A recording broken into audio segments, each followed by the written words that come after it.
Right, our top story first. Water has been the key focus in the Andhra government's state budget for FY27.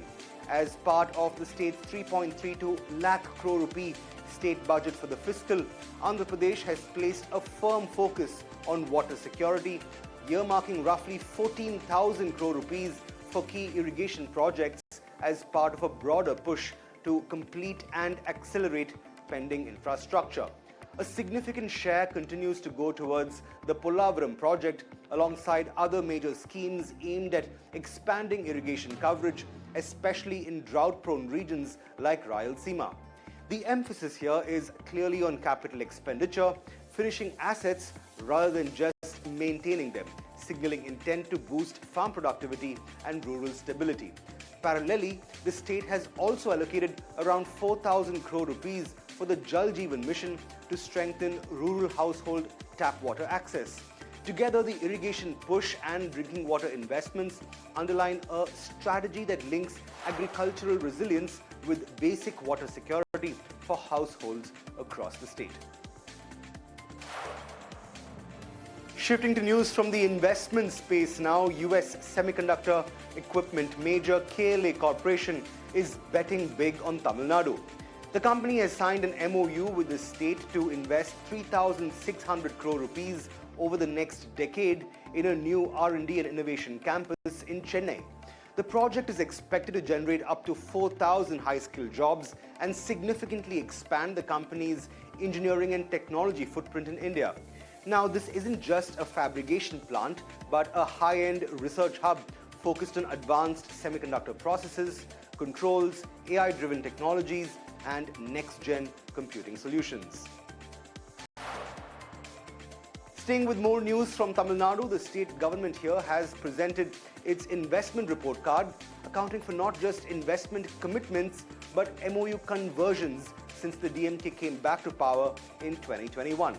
The state's Industries Department claims to have converted 867 out of 1,179 MOUs in this period, accruing investments totaling 12.5 lakh crore rupees in the process and creating well over 36 lakh jobs.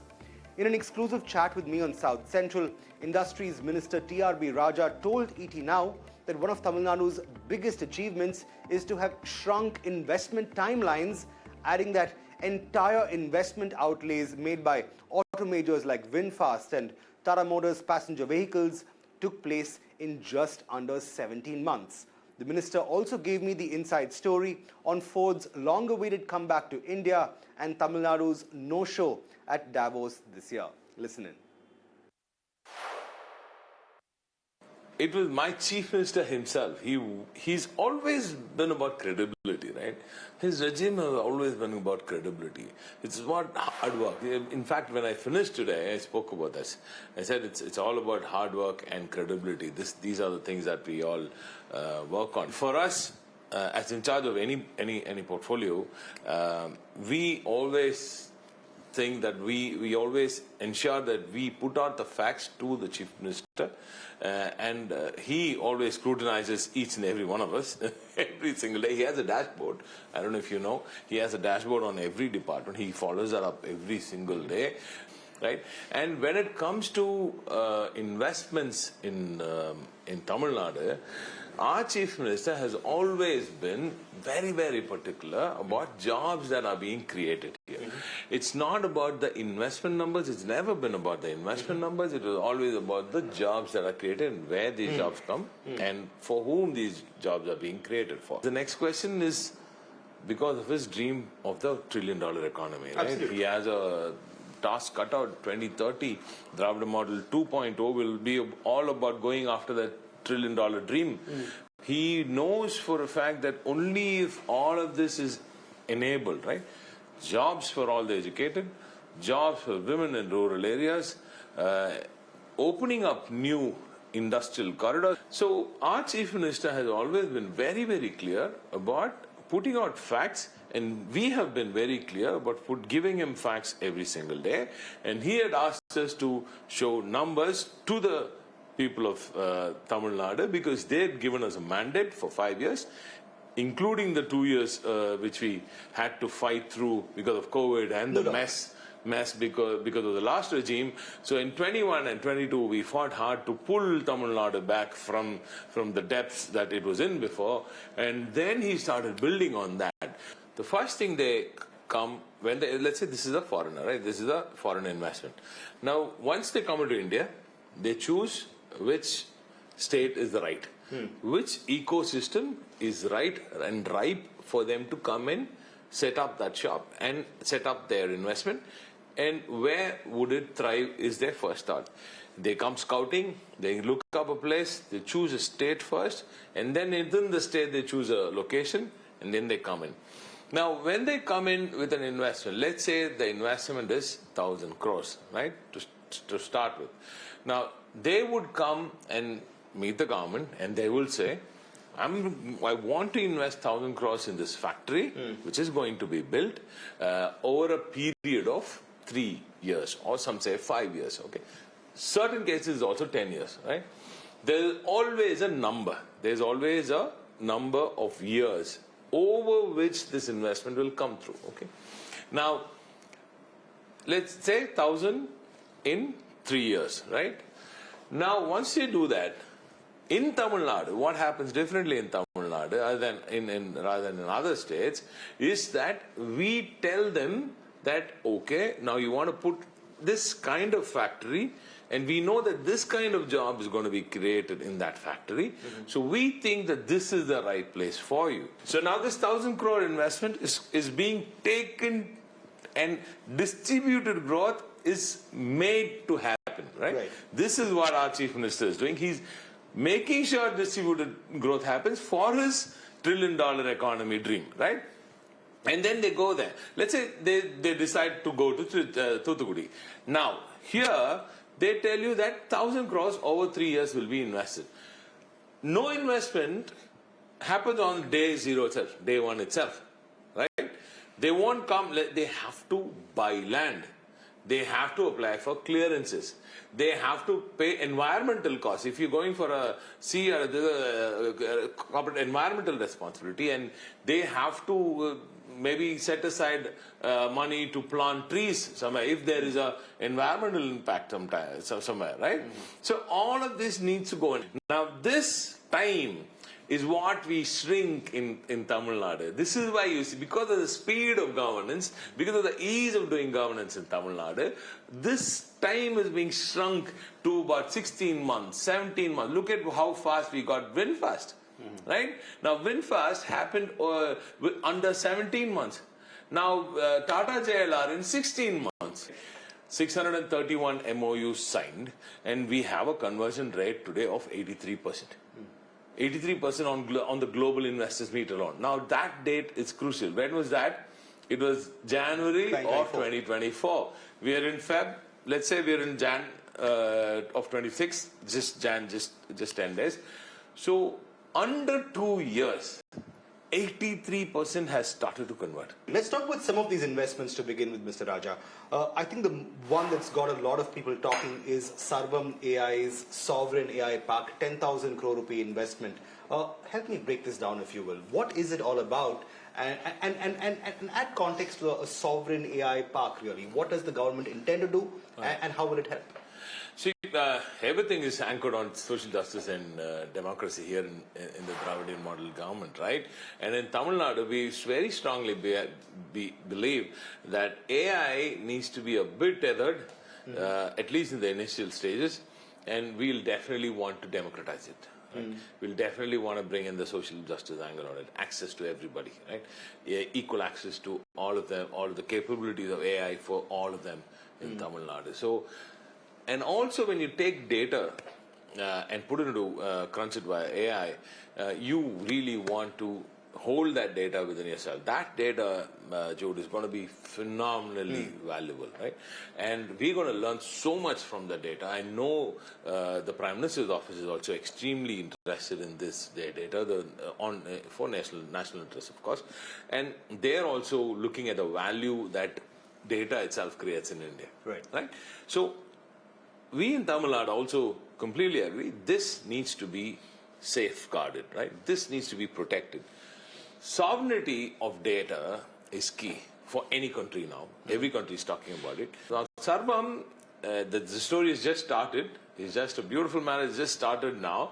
We're going to see bigger investment, bigger announcements coming very, very soon from Sarvam. Hopefully, they're going at breakneck speed. Every single day, they're dropping a new build, and it's everybody's going bonkers. They're thinking, what is happening with these guys? Then they're turning heads big time world over. And the government of Tamil Nadu is fully committed to backing them in more ways than we have already told you. We're going to think of more ways to connect with them and more ways to utilize the expertise of Sarvam AI. And you will see some really good announcements coming through during the AI Summit also, hopefully. But another big investment that I think has not just grabbed headlines, but also captured imagination right here in Chennai and Tamil Nadu is Ford's big comeback. Might I add, it has also been a landmark of sorts in the 2.5 years that you've spent as Industries Minister. A company that decided to exit the India business, exit the factory that they had here in Maramale Nagar, a legacy plant, so to speak, but then being convinced and wrangled back in, even if it's to just build powertrains for the export market. Now that we're sitting down and having this conversation long after that has passed and you've exceeded those investment targets, tell me the story of how it happened. Oh, that came straight out of the heart of my chief minister. He was very, very keen. Because Ford, he knew it was one of the original large investments that came through to Tamil Nadu, and he was very, very interested. And he saw that the space itself was being was wasted, just lying idle there. And he saw how finding new spaces in Tamil Nadu was also becoming a problem. So we wanted to make sure that no stones are left unturned to try and see if we could talk to them and convince them that this is the right time to come back into India, and of course Tamil Nadu is the best place to be in. The fact that this was also taking place at the time of the Trump tariffs, which also led to a fair bit of miscommunication and confusion over whether that comeback would actually happen, with Ford first saying they hadn't quite made up their mind yet, only to then reverse their stance and said it was a go. Speaking of the Trump tariffs itself, India has just arrived at a proposed trade deal with the US. There's been a lot of discourse on it from both the Indian and the American sides.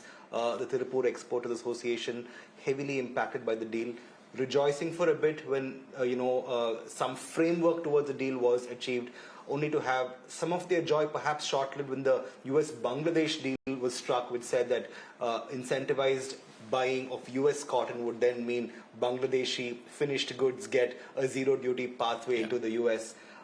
Has it been a state of confusion, misinformation, and just hard to figure out and understand with regard to the deal itself? And has that caused our industries some stress in the last couple of weeks? What happened with the tariffs?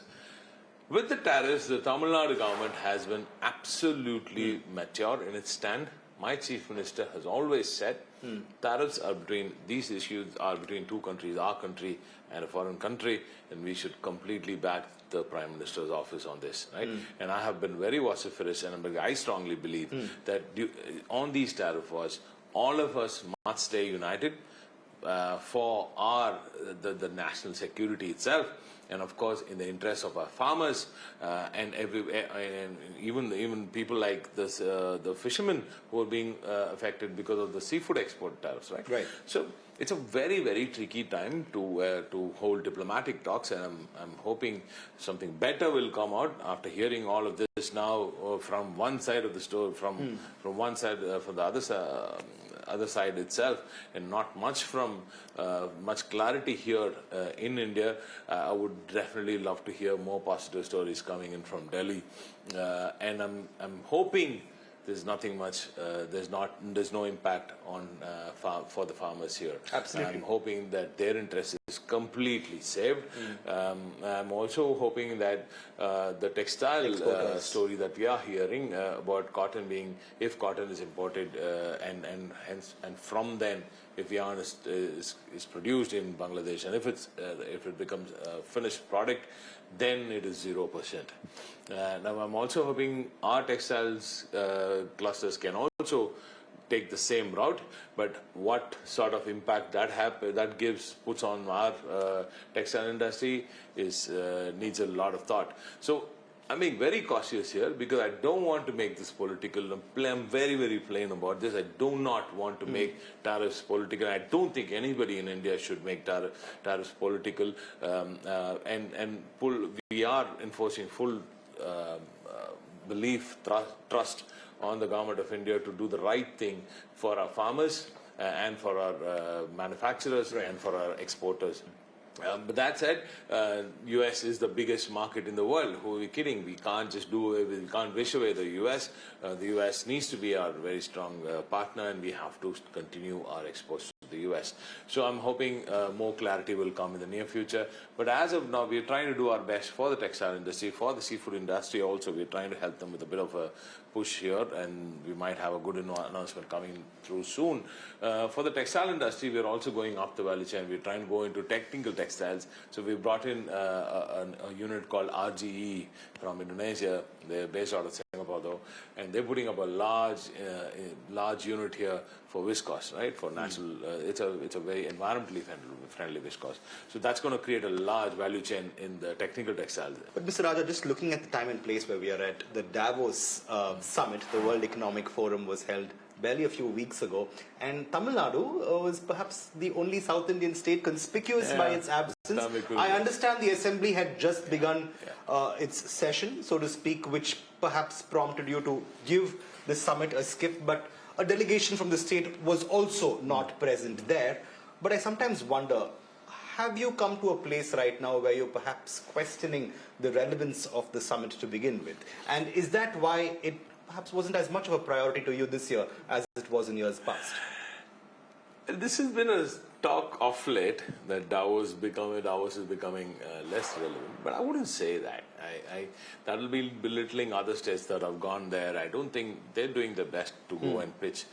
See, Davos has never been about fetching investments. It was never that, right? Some states are doing it. I see it borderline comical that they go do MOUs there. I don't think Chandrababu Naidu Garu also does that. He doesn't sign MOUs because he's the original Davos guy. You know that, right? So he's the one who actually started the Davos trip for India. We're all thankful to him for that. And I don't know if he signed MOUs this time, but usually he doesn't sign because Davos is just a place to start a conversation, right? I mean, I basically see Davos as the place to start a conversation and not as a place to do MOUs, right? But this time around it was the assembly, so I couldn't go there. If the DMK does win in 2026, which I'm sure you would agree it is going to win, would you like to come back? The DMK is coming back. As Industries Minister. See, I'm more worried about doing what is right for my constituency right now. I'm thinking more about getting more jobs into my constituency, getting more growth into my constituency, and that is all I'm thinking about in the capacity as an MLA. So any responsibility, that's how my Chief Minister calls it. He doesn't call it he calls it purpu. That's what my late leader Kalengar told him. So he calls it responsibility is given by the Chief Minister is good enough for us. There are phenomenally talented people all across DMK, and so many of them can do the same job that I'm doing.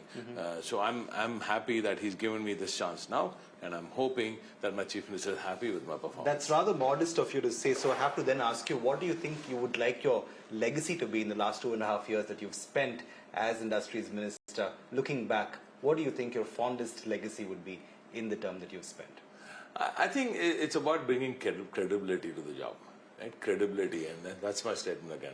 Credibility is all that matters, end of the day. On to political action next. Congress veteran Mani Shankar Aiyar has raised a few eyebrows by predicting a third successive term for Kerala Chief Minister Pinarayi Vijayan. The former UPA-era Union Minister took a dig at the Congress's leadership in the state and drew comparisons with what he called the disciplined LDF combine in Kerala, which Vijayan presently heads. Quick to distance itself from Aiyar's remarks, however, was the Congress party itself. Its spokesperson Puravankara said that Aiyar has not had any connection with the party for a few years now and speaks purely in his individual capacity. Staying with more political action from South India, Karnataka IT Minister Priyank Kharge has escalated a political slugfest by accusing the RSS of being involved in money laundering and financial opacity. The minister questioned the sources of funds for the RSS and its exemption from scrutiny under Indian law. Speaking at an event in Bengaluru, Kharge said the RSS, with its extensive network of affiliated bodies and foreign donations, operates without transparency and demanded that it be registered and held to the same legal and constitutional standards as other organizations. The BJP on its part has hit back at Kharge. Karnataka's opposition party said that Kharge had failed in local development and must turn the spotlight on his own party's governance record.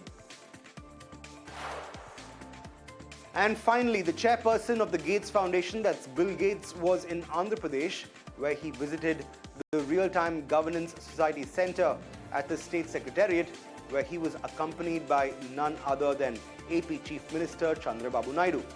Mr. Gates is said to have reviewed the use of tech in the center and got the lowdown on how citizens of Andhra are being delivered government services faster and more efficiently with the use of technology. I'd like to personally evaluate debt in terms of productive debt and unproductive debt.